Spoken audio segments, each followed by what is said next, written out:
Welcome home, where we provide information, inspiration, and motivator after motivator after motivator here on America's Next. I have Benjamin Junious here with me today. How you doing, Benjamin? I'm doing pretty good, Cedric. How are you? I'm doing great, Good. absolutely great. And for those people who might not know, Benjamin Junious is Benjamin Clarence on Facebook. Now, how many times does somebody look at your name and call you Clarence instead of Benjamin? Often. Yeah, Oftentimes, they call me Clarence, or they assume that my last name is Clarence right. instead of Benjamin. And I oftentimes have to correct and say, no, make sure you throw that very uncommon last name of Junious in there. Right. Um, Ladies and gentlemen, I want to say good morning to you. And just a side note, shout out to all the parents who do the daily pilgrimage of taking their children to school. I see you out there. It's cold outside in much of the country, but you guys are doing it day in and day out. And I just want to say that I respect that and I commend you for that. Now, Benjamin, let's talk about your childhood. What was it like for you going back and forth to school at, let's say, 6 years old? What was your life like? Yeah. My sister and I have a twin sister, and Okay. we often did not go to school in our community. So the commute um, was usually pretty expensive. We had family members who my dad or my mom would drop us off at, a cousin's house or an aunt and uncle's house, and they would make sure we got to the bus stop, or they would Hmm. take us the distance to school because our parents had to be at work, so early. My mom is an educator, and my dad had to be at work early as well. And so it was very normal for us to be at a family member's house just to make sure we got to school. Okay. Why did y'all have to go so far?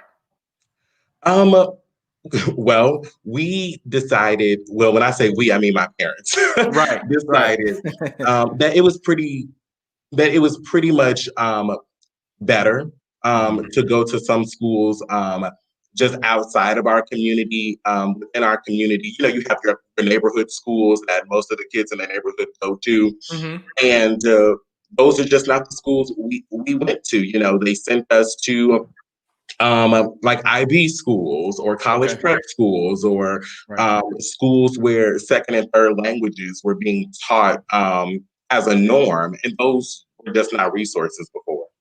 You know what? I love that. And I think that that's something worth pointing out to all parents out there. They say it's not where you live, but it's how you live. And if you are somewhere doing the best you can with your children and your home and everything else, and you don't like the school that's down the street, you have an option of sending your children to a better school in a potentially better neighborhood. It's not like you have to go to the public school that you don't like. There are charter schools, there are private schools, there are all sorts of alternatives that you can explore. Am I correct, Benjamin? I would agree to an extent.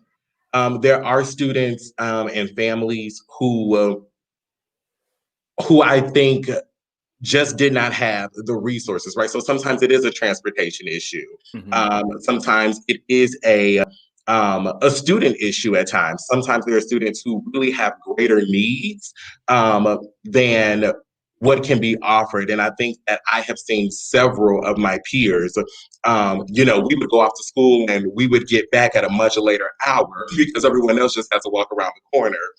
And when we would get back, you automatically have this divide, Mm-hmm. even just between neighbors, because it's like, oh, they go to the school on the north side or they go to Right. the school out there, and we go around the corner. So there's automatically like that gray area that I don't think parents often consider, just because they are trying to do what's best for their Mm-hmm. families. But inevitably, there's always that barrier that begins to develop of oh, they think they're better, or oh, we are better because we go here. And so I That's right. think that some families have the resources to make it happen, such as a car or the means for a CT, a public transportation pass or what have you. And then there are others who don't have those resources, but then there are those who just make the decision of, oh, this school is good enough and That's it'll right. do. Hmm. And so I do agree. But there also are, there's that group that really does not have a choice. That's right. Absolutely. Always got to remember the folks who don't have a choice for whatever reason, because we're still going to share communities. We're still going to share the local places that we all go, and we all have to figure out how to get along and respect each other, and still find a way to be the best that we possibly can be. Now, where did you grow up? I grew up on the west side of Chicago. So I Okay. grew up in the Austin community, and then we later moved to the Humboldt Park um, Okay. neighborhood. And so both are considered the west side. And I think that over time, it became pretty normal to kind of see the things that we saw and to experience some of the things that we experienced. But I am very proud, and I cannot say that I always felt that way, but I am very proud to be from the west side of Chicago. When did you become proud that you and your sister were doing something different? And when I say that, I mean, the daily journey to school that's further than everybody else's. You probably had to wear a different type of clothing than everybody else wore. Your schedule was totally different than possibly your neighbors. And it sounds like you might have not liked that at some points along the way. But when did you get proud of the fact that your family was doing something different? I became proud probably, I would probably say roughly fifth grade. Okay. Um, I really became proud, and we were already going to a charter school in the Chicagoland area. And then in fifth grade, we transferred to an IB college prep school further on the north side of Chicago.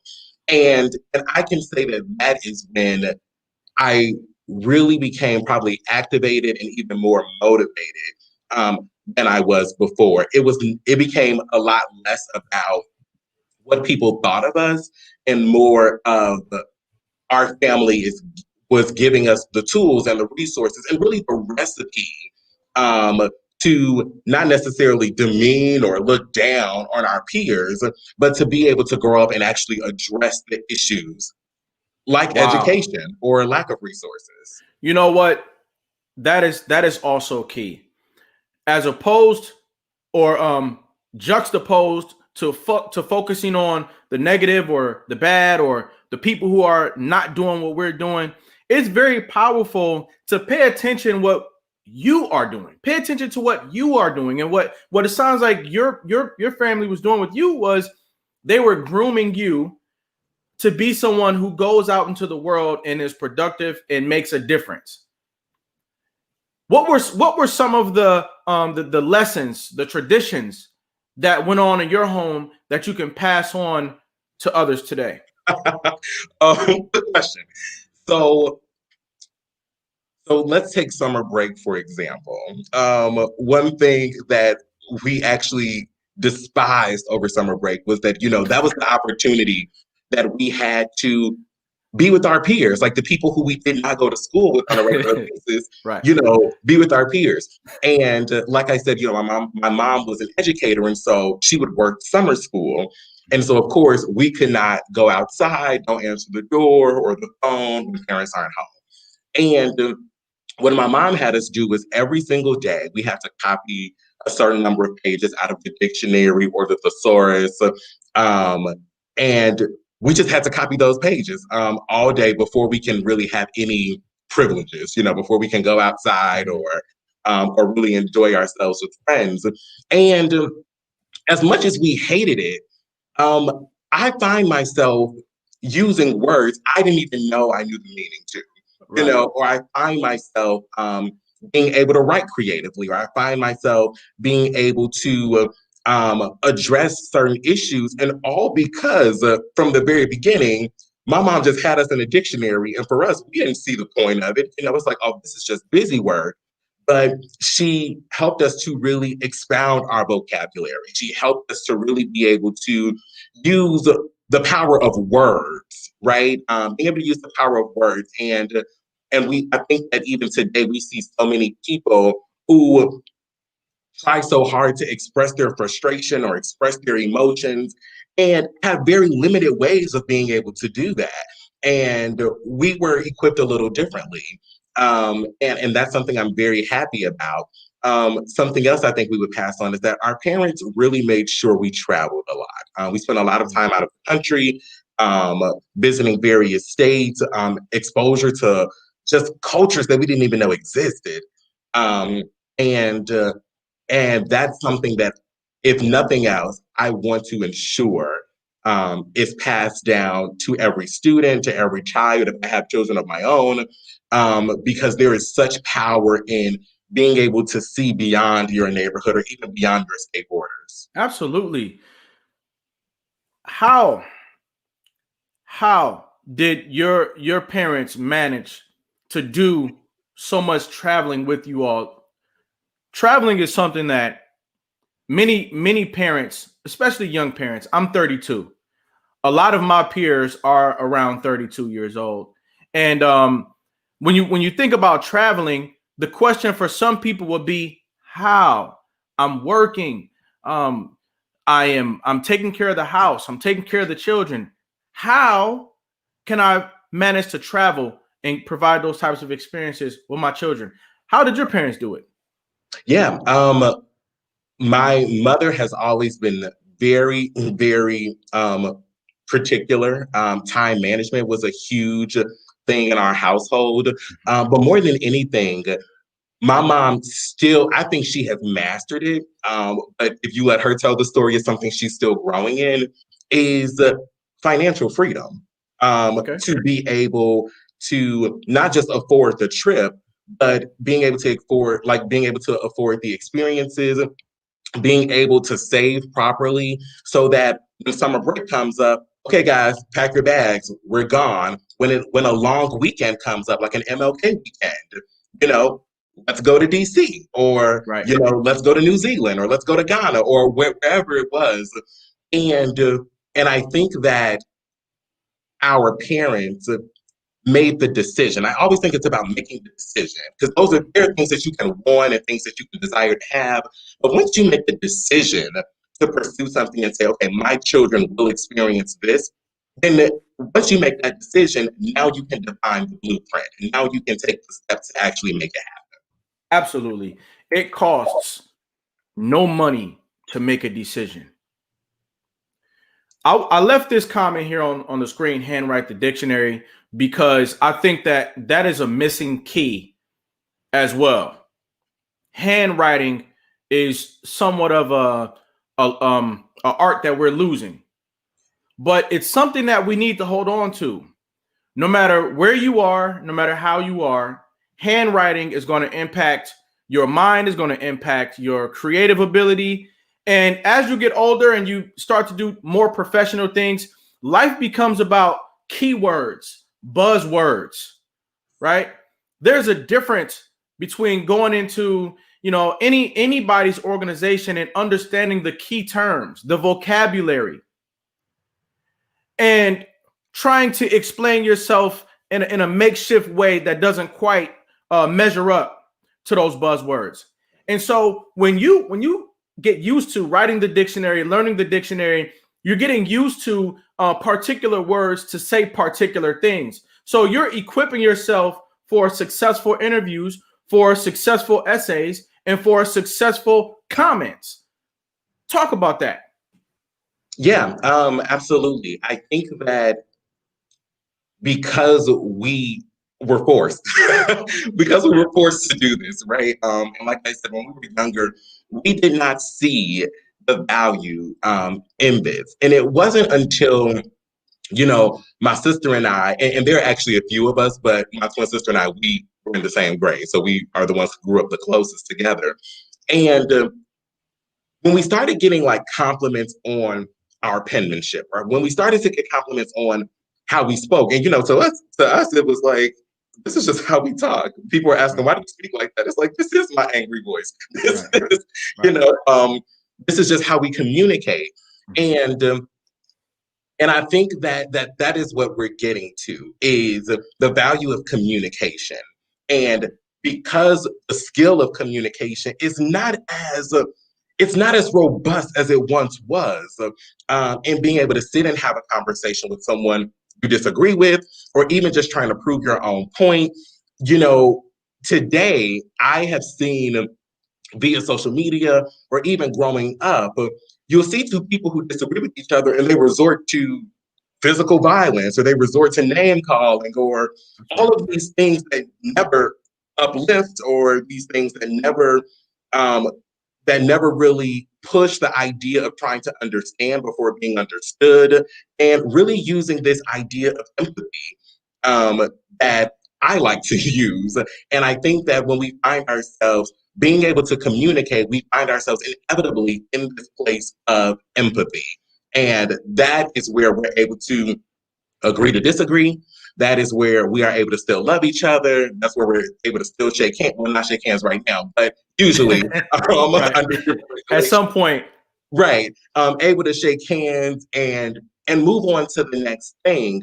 So I think that our parents did an incredible job of helping us to one, identify issues, and then define a path for addressing the issue. Mhm. Um, we became, by default, we became problem solvers That's right. and being able to provide results. And again, it's not always about being right or wrong, as much as it is about, okay, you know what, we have a common goal, and there's somewhere we want to be in the next year. There's somewhere we want to be in the next 3 years.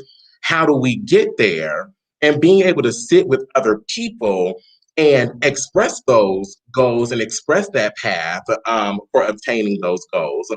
And so I think that when you look at a dictionary and when you look at a thesaurus, I just spoke with a friend a couple of days ago who, you know, at work, they're pulling on her to do so much more that's maybe outside of her normal responsibilities, all because she knows how to write.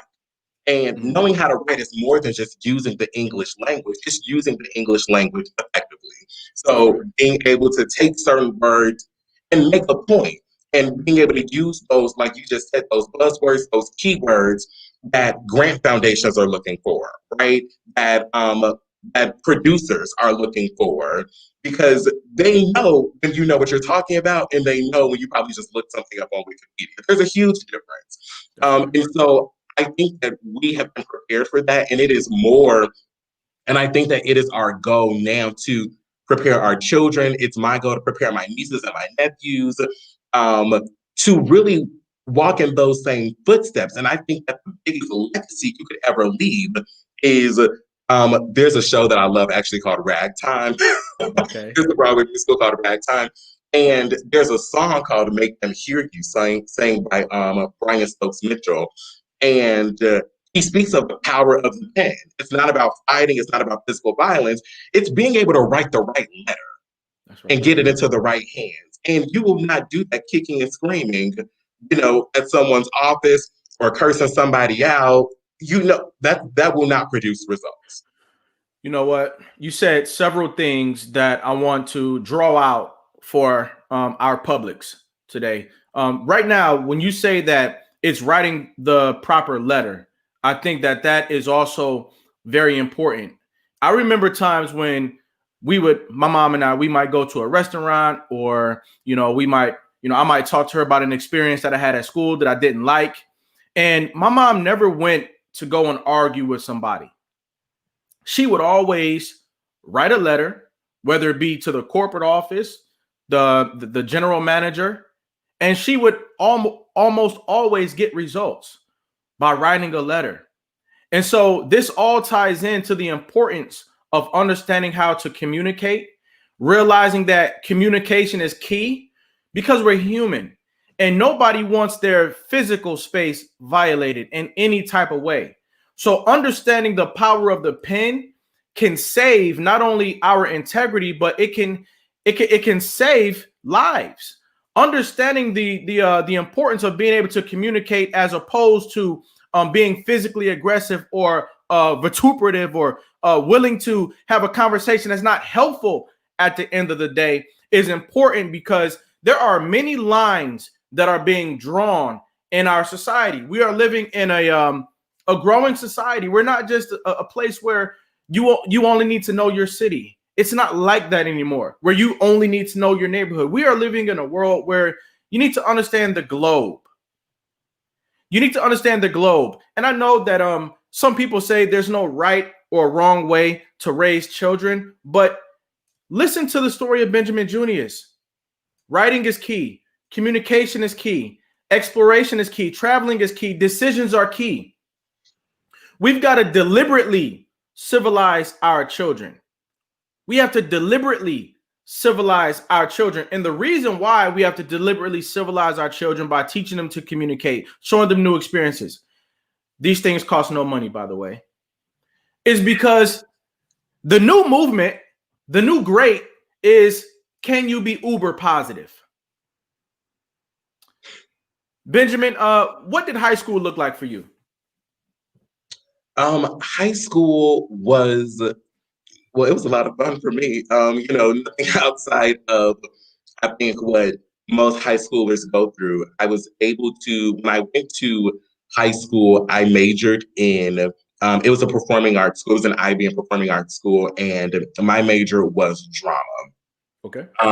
And so even before I got into the drama classes, something that was very important and just really a key part of our curriculum were classes such as like French and Spanish and just like computer tech and sciences and things of that nature.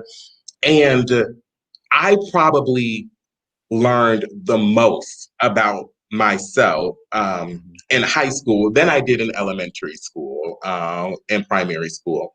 And I think that as I kind of went through high school, I really learned communicate. That is really where I was able to really put it into practice, I should say. Because you would have students, and I think this happens at every school, you'll have students who are, I guess, the big and bad of the bunch and who like to pick fights or call names and things of that nature. And people are usually surprised by this, but I have never been in a physical fight in my life. I have never been in a physical fight in my life. I have been threatened. I have been told, I will see you at the train station at 3 o'clock. I've been told all of those things, but I have never been in a position where someone was putting their hands on me or vice versa. If anyone, I wasn't going to like run away or go in the opposite direction than the direction I needed to go in. And so usually when I would get there, I would always ask, and I didn't even realize that I was utilizing a particular method that we'll talk about later, but I would ask, like, what's going on? Like, what happened? Mm-hmm. And I would start there. It wouldn't be, so I heard you did this, or so I heard you did that. Are you still talking that mess? I never went in that way. And you have a group of people who say, oh, Benjamin is, for lack of better term, Benjamin is like bailing out or, backtracking or whatever. And 9 times out of 10, not even 9 times out of 10, 10 times out of 10, people were angry with me for things that were said to them on my behalf. It was never anything that actually came out of my mouth or anything that I actually said, but it was probably someone who didn't like me for whatever reason, and so they kind of dropped a bug in someone else's ear. And before you know it, you have this person, ready to lay me out, saying, they're gonna, beat me up and all of this stuff for someone who I probably didn't even think about once that day. And so I think that is another example of communication. We kind of take what our friend says or what Susie Q or Billy Bob said to us, and we just go, like not thinking about the consequences of putting our hands on someone, not thinking about if we're going to live past that encounter. We just go for it because we have to prove that we're the biggest and we're the baddest. And that was never what it had to be about. That's right. For me in high school. That's right. So let's normalize eliminating violence in our communities, in our families. Unless you want to be a professional boxer, or a professional athlete where it's necessary to engage in physical activity, which is great, by the way. Let's normalize never resorting to physical aggression, because self-preservation is a sign of intelligence. And I think that we don't always have the words to say, I respect you for not stooping so low. But I think that it prevails that way. You know, when I look back at you, and we're the same age, and you don't have a permanent scar on your face, and you're not, isolated away from society because you're incarcerated. You didn't do anything to terribly damage yourself. I respect that. I see you as a leader, and I appreciate the fact that you make the sacrifice of not giving in to that moment. So now in this conversation, let's normalize that. Everybody should be thinking about how to preserve themselves for the decade of your 30s. Preserve yourself for the decades of your 40s and 50s and 60s. That's the key. To be like our grandparents and our great grandparents. We've got to preserve ourselves, and we need to normalize self-preservation. When there's a discrepancy or when there is a great opportunity at hand, your approach and your ability to walk through it with words is going to be the difference maker. Ladies and gentlemen, we are talking to Benjamin Junious. This gentleman is wise. He's wise beyond his years, and we're going to talk about more of his accomplishments right after this brief message. Sit tight.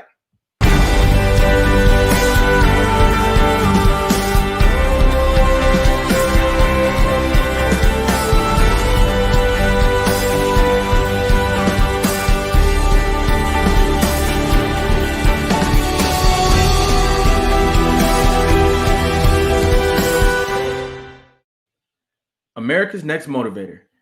Monday, Wednesday, and Friday at 5 p.m. Eastern. Tuesday and Thursday at 10 a.m. Eastern. America's Next Motivator. Hosted by me, Cedric Riley, and sponsored by the Pride Empowerment Network.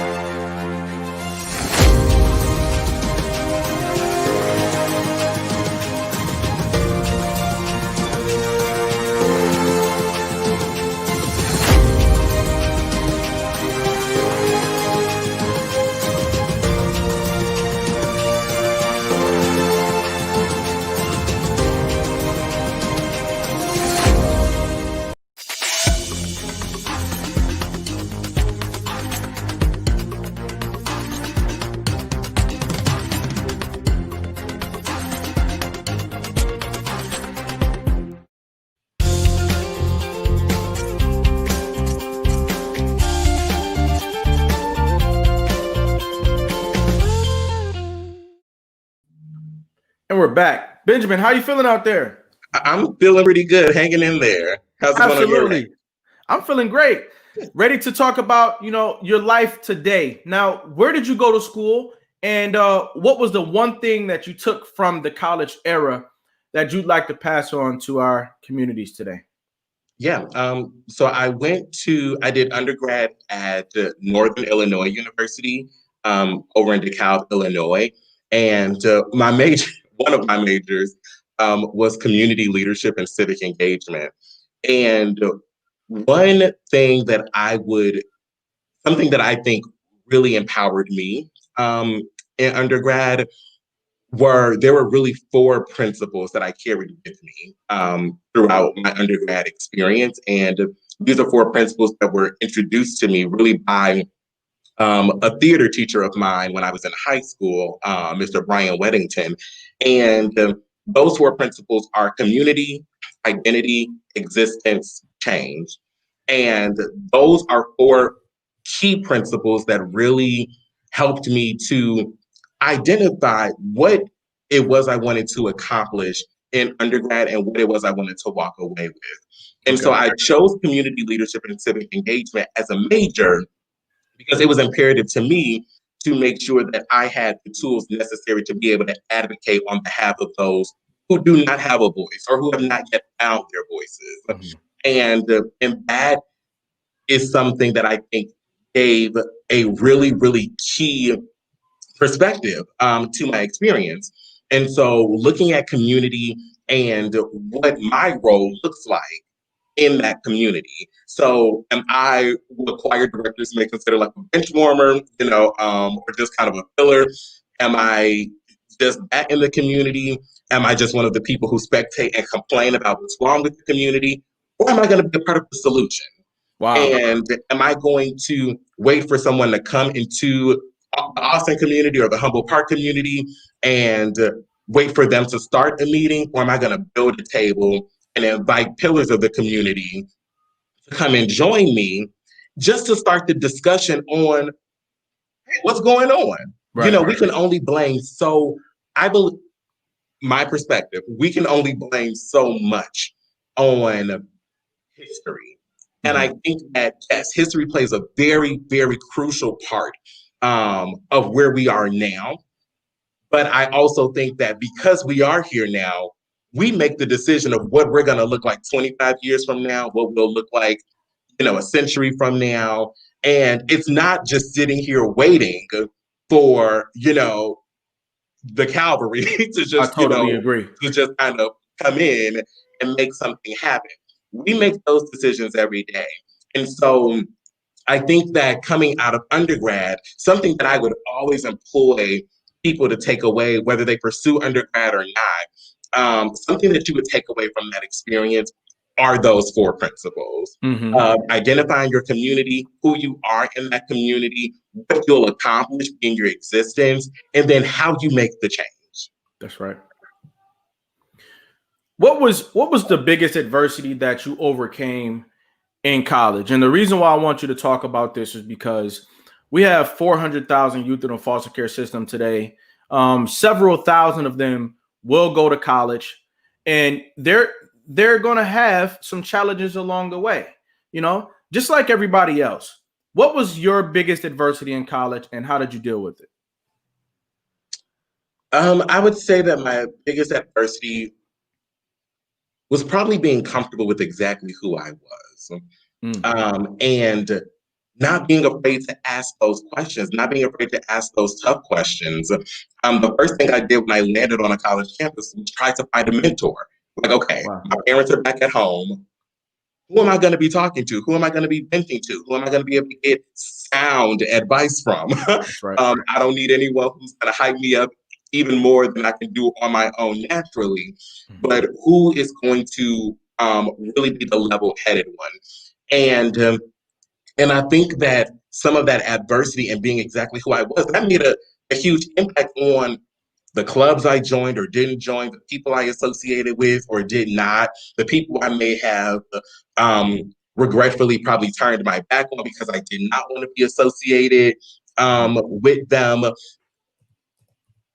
Again, I think I had to make a decision.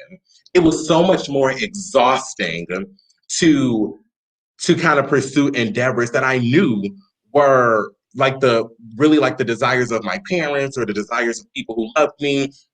And I had to make the decision of, what do I want Benjamin's legacy to be?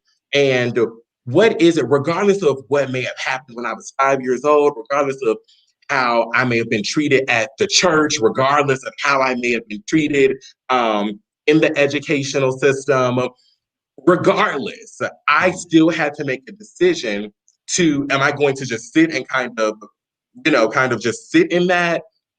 Or am I going to make the decision to empower myself and move forward? And so adversity has been race. Adversity has been oppression. It has been not having access to certain resources. It has been being mistreated or being looked at differently because of how I may identify. And I think that our history and our childhood and things that we naturally feel like we have to walk around with, we don't. It's a part of our history, and it is a part of how we got to where we are, but it doesn't have to be a burden. And I think that it's important to have those conversations, because those are conversations I really did not have until undergrad. And I wish someone would have told me long before I got to undergrad. But when it clicked for me, it clicked. And I was able to move forward in freedom because of Wow. Ladies and gentlemen, if you're just tuning in, we're talking to Benjamin Junious, and he has led a journey that today we are lifting up because he's made several sacrifices to be where he is today, and I see him as one of our strongest in today's climate. He's talking about things that we can take, apply to our lives, apply to the way that we raise our children. And so welcome to each and every person who's a part of our audience, whether you're on Roku TV, Apple TV, Android TV, Facebook, or YouTube. Like, subscribe, text, and tag. Get more people into this conversation. Benjamin, let's talk about your legacy now. You are an action person. You believe in not just poring over history or pouring over the symptoms of that history, but making a change. So take a couple minutes and talk about the legacy that you're building and the work that you've been doing since college. Yeah, absolutely. Thank you. I When I graduated from undergrad, I knew that I wanted to work in service. I knew that I wanted to serve. I knew that my background was, the performing and creative arts, but I really wanted to get into service. And for me and my family, it's pretty natural to really kind of have this path into service or social service. I have a brother who has autism, and so growing up, we were always volunteering or involved in, autism speaks or some sort of autism awareness, the Special Olympics, you name it. Volunteerism was just a part of who we were. And my mom is an educator for young people with disabilities. And so coming out of undergrad, I knew that I wanted to do some sort of service. And my mom, she would always not argue with me, but we would always kind of go back and forth because I would say, "Oh, I want to be in service, but I want to live in this particular area in the community." and, and she would say, "Well, shouldn't you live where the service is needed?" And I was like, "Well, Wow. do I have to?" Like we would kind of go back and forth about that. And she asked me a question that I never really thought about, or I never really saw it this way. But she asked me, "Are you afraid of your own people?" Wow. And that's something that weighed heavy on me for a little bit because I never saw it that way. Growing up, I always saw it as, no, I'm preparing to help my people. I'm preparing to be able to support, in effective ways. And, and you see your friends after undergrad, people kind of take off and they go to different places and start their new jobs in different locations. And I wanted to serve. And so out of undergrad, I immediately returned back to my high school and did some service there. I began working in therapeutic day schools. And I don't know if you're familiar with therapeutic day schools, but the one I was working at was pretty much filled with what we would consider like wards of the state. So a lot of Wow. young people who were living in group homes. They were some of them were currently in foster care, waiting to be adopted, and some we just knew would probably never get adopted. It was a therapeutic day school that went from K all the way up to age 21. So the high school had some pretty much extended years. And I was there and I was in the thick of it. I was teaching and supporting these young people who all had horrific stories. Wow. It was really interesting, but if anything, I would say that those experiences is where I became even more motivated. And you're working with young people who have experienced some level of trauma or who have had some sort of adverse childhood experience that you are tasked and challenged with helping them to address, understanding that they did not always have the capacity to be able to address certain things emotionally or being able to articulate how they felt. And sometimes all they knew was what they saw or what they experienced. So if it was a young person who grew up being abused or not being fed, and they were called out of their name, all they know to do is call you out of yours. you know, That's right. and so there's certain practices such as, just having trauma-informed care and therapeutic crisis intervention and things of that nature that I really began to learn and began to adopt as I really started to help that school and then even schools after really address the standard of care for these young people. Is this part right here where I think your story resonates with so many people across America. When you look at our communities and you say, okay, I don't want to go and work in the projects because it's dangerous down there. What you're raising awareness about today, Benjamin, is that those members of our community who also desperately need our help, they're not always down there in the projects. They're in a place called therapeutic day schools all across America. And if you didn't know, there are thousands of young people who live in therapeutic day schools who have been through the traumatic stories that you think are down there in the projects. We've got to at some point realize what happens in our communities. Many of the people who go through traumatic life experiences, they don't all just stay there and grow up and then become the people that you see walking around. A lot of those children, they get taken away, they get placed into foster care, they get placed into group homes, they get placed into treatment centers. And many of those treatment centers are places where you can go in nice, clean communities clear across America and begin to make a difference in the lives of young people who need it most. And so what you did was you found a way to go back and help people who aren't always seen. Like you said, they don't even always have a voice. How did you support and teach those kids? What did you learn there that you can pass on to the rest of us today? Yeah, I think something that I learned there with many of those children who later, I transitioned to work with a young adult population who were experiencing homelessness and other traumatic experiences. And something that I can say was that the secret sauce that people don't really realize, because you can read every textbook, there is no textbook that could really prepare you for this field of work. What will prepare you for this field of work is relationship and knowing how to establish relationship, knowing how to talk to young people, knowing how to talk to young people with dignity and with respect. They have already been pitied, they've already been talked to poorly.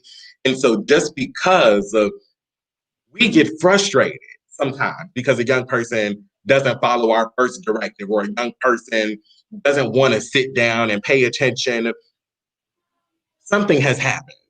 And it's not about what's wrong with you, right? Like, what's wrong with you? Like, why can't you sit down? It's about, I wonder what happened. I wonder how we got here. And it's an opportunity for us to educate ourselves and learn more of the story.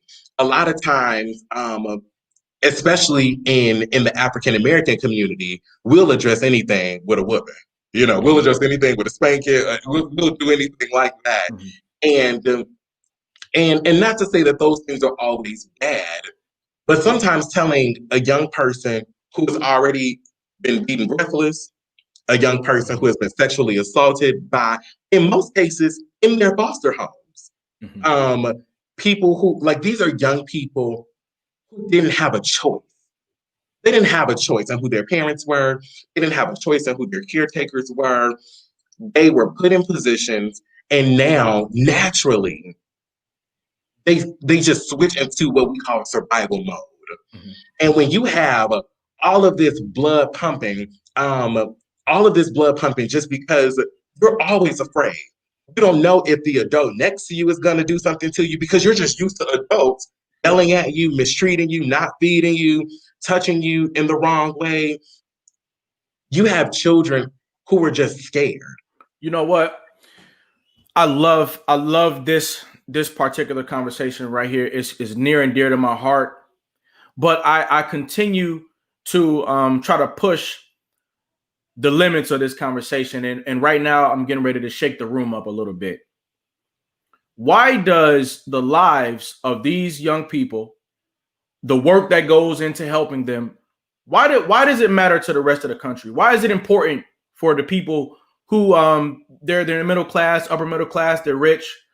Why is this all this that we're talking about right now? Why is it important for everybody else? Yeah, I think that something we hear a lot is that, oh, this is the next generation, right? Like, I think it's really easy to hear that, and I think people say it all the time. But what people don't realize is that the next generation is no longer the next generation. They're here. They're already here. And so I believe that a country, I believe that a city or a state is just as strong as its weakest link. And so when you have young people who have had the experiences that we've just touched on, this affects everyone because these young people, once they leave at 21, if they haven't left before then for whatever reason, once they leave at 21, they're out. They're in the world now. And there is no limit for them. They don't see neighborhood by neighborhood, they see survival. And so now we have young people who are kind of just wandering the city and wandering neighborhoods who then inevitably, unfortunately, become a part of our homeless population. They become a part of the mentally ill population. And these young people are the people who we're investing tax dollars in. These are the young people who we're investing funds in on a regular basis. And it's really easy to, move. I'm not knocking living in the Loop or living downtown Chicago, but we'll move into some of the best communities or into some of the best neighborhoods and say, okay, I'm far away from all of that, not realizing that, yeah, you're far away from it. But believe it or not, your children are going to be right next door to it. Mm-hmm. We have a tendency to only think about the now. We're not thinking about these 10 years from now, when these young people grow up.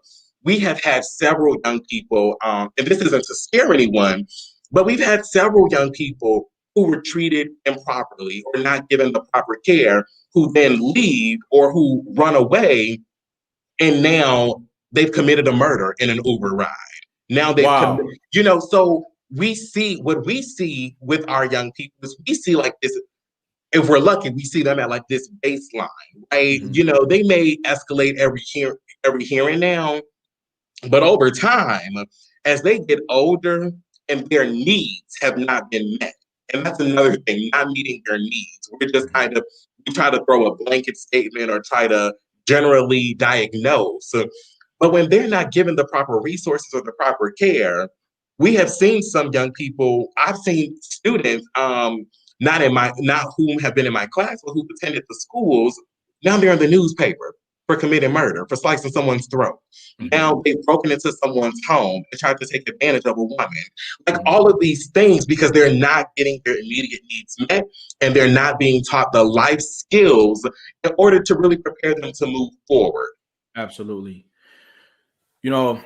Everything that you said hopefully hits home with people in a way that they understand that no matter how high I might be in society, I still need to complete the circuit of my journey by stimulating the people who are trying to rise up to the same place that I've arrived at. You got to understand, people, ladies and gentlemen, supporters, families, friends, that the young people who are in the child welfare system, the members of these day treatment centers that Benjamin is talking about, they have a huge potential to add morale to our society. They can become people who are America's next motivators. And when we help them to become America's next motivators, we get people like Jamie Foxx. We get people like John Lennon. We get people like Dave Thomas. And our world is better when somebody who's been through great, tremendous adversity takes that fuel and achieves a level of uber positivity. These will be some of the most positive people you've ever seen in your life. I said that because some people are going to say, well, I could take $1 million and invest it in this young person, and then they become homeless, and now I got to invest another $1 million in this young person because now they're homeless and now they're in jail, right? But then you could have it where you invest $1 million in this young person and their life changes, and now they contribute $100 million in value to society. They contribute $1 billion in value to our society. People will say, well, now you're just talking about money, and money in life doesn't equate. That's why I said it the first way first, which is that those folks have the potential to be America's next motivator. They can be huge influences on us if we treat them, meet their needs, right? So no matter how you want to look at it, we have a huge opportunity to have our morale positively impacted, and we have a huge opportunity to have our financial perspective increased. So there you have it. Reach back down to the people who are in the child welfare system. Reach back down to the people who are in foster care, because it makes your world a better place no matter where your world is located on the globe. I'll give you some final thoughts, and then we have 3 more questions before we wrap up. Go ahead. What I wanted to say, as you were saying, as you started to speak really on what financial support could look like for this, is that I've committed my life to not just getting the experience and being able to be in the thick of the things that are happening, but everything that I do, and I learned from a very early age, is intentional. So there's a blueprint, right? So as we spoke earlier just about goals and blueprints, each thing that I do is for a reason. I never do anything without a reason. And something that I've learned while working in these schools and working for these organizations has been that people will invest money, and and it goes toward providing services for the young people and things of that nature, which is fantastic. And something that I always urge organizational leaders and management and CEOs and executive directors to do is to make sure that a piece of that revenue is really going to the professional development of those providing the service. Mm-hmm. So when you have direct support professionals or paraprofessionals or teachers assistants who are providing this service, it is important that they are equipped with the best tools to provide the standard of excellence, the standard of service, because they're the ones that are providing the direct care. And so when I go from organization to organization and I offer training consultation, it is literally built to uplift the team. Because when you're working with young people who've experienced trauma, sometimes it's traumatic enough just from doing the work. And it's important to really be able to re-engage and reactivate the team that's really providing that direct service. It goes, yes, it is about the young people, but when you have consistent turnover and poor retention and team members coming in and out, that does nothing for a young person, because now they don't have the consistency that they need in order to really be able to take the next steps necessary to help them achieve their goals. Without a doubt. Benjamin, what is survival to you? Survival is really accessing and activating all resources and exhausting all resources in order to survive, in order to make it, in order to live.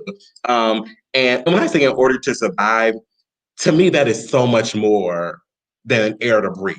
When I say in order to survive, I mean exhausting all resources so that when Benjamin is 6 feet under, services are still happening the way they're supposed to happen.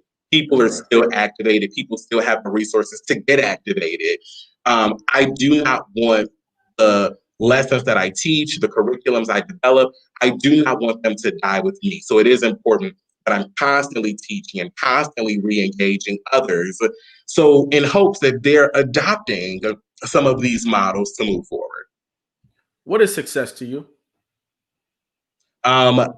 Success to me is happiness. I think that in my fields of work, it's really easy to try and compare a life to like try and compare like to Hollywood, right? Or try and compare a life to like Iyanla Fix My Life or something like that. And I came to terms a long time ago that I'm not trying to meet Hollywood. I'm not trying to meet a major network. What I'm trying to do is reach as many people as possible. Wow. And whatever platform that looks like, or whatever footwork that looks like, whatever groundwork that looks like, to me, that is success. And I think that it's important for communities to really begin redefining what Hollywood is to them. There's so many incredibly talented writers and performers and business people who are striving for, oh, New York is the goal, or oh, Hollywood is the goal. And it's like, well, create your own Hollywood. But let's Right. reinvest in let's re-identify what success looks like for our community. And so I think that success could look however we want it to look, but success will be on my terms and my terms alone. We're down to the final 10 seconds. What is greatness to you? Greatness. Greatness is my mentors. Greatness is I'm a strong believer in God, and I believe that God operates in excellence. And so I can only strive to be my very best based off my influences, based off my experiences, and I will not settle for mediocre, and I will not settle for less. I always tell people that if you came to win, come on in, and if you came to play, you probably won't stay. Ladies and gentlemen, we have been definitely graced by a great conversation from Benjamin Junious. So we want to say thank you today. Ladies and gentlemen, get your crown emojis ready, because we are giving you your respect today while you can still receive it. And we're also giving you your crown today while you're still here to receive it. You got crowns coming into the building. Benjamin Junious, we are letting you know, letting the world know that you are America's next motivator. Thank you. Absolutely. Thanks for stopping by today, all right? Ladies and gentlemen, there you have it. Each and every episode of America's Next Motivator is going to have something here for you. All you've got to do is stop by and pick it up.